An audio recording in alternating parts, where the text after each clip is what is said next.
How much cash should I keep in my emergency stash? Have you ever thought about how much cash you should keep in your emergency stash? It's a smart question to ask, especially when planning for unexpected situations. The amount of cash you need really depends on your essential living expenses and the types of emergencies you want to prepare for. A good rule of thumb is to keep enough cash to cover your basic needs for at least 2 months. This includes essentials like housing payments, food, water, gasoline, and other necessary items. Having 2 months' worth of cash gives you a practical buffer when electronic payments or banks might not be available. To figure out how much cash you should have, start by calculating your essential monthly expenses. Think about things you cannot live without, such as rent or mortgage, utilities, groceries, fuel, and insurance. Once you have that monthly total, multiply it by 2. For example, if your essential expenses are around $1,000 each month, aim to keep about $2,000 in cash at home.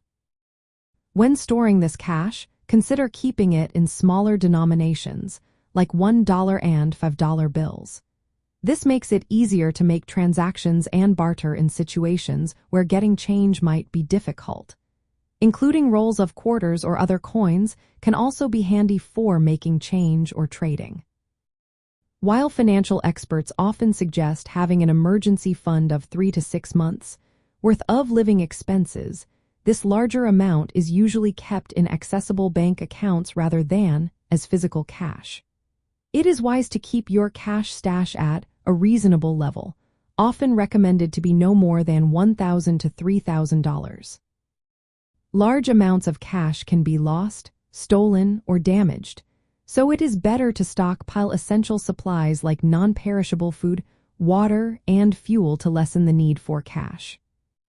Start your emergency cash stash small and add to it regularly as part of your budget. Avoid borrowing from this stash unless it is a true emergency. This way, you ensure it is available when you really need it. Also, consider placing some cash in each family member's emergency kit in case you become separated during an evacuation. In summary, keeping enough cash to cover at least 2 months of basic needs, in small bills and coins, stored securely is a smart move. Supplement this with an emergency fund in a bank for longer-term financial shocks and stockpile essential supplies to reduce reliance on cash during emergencies.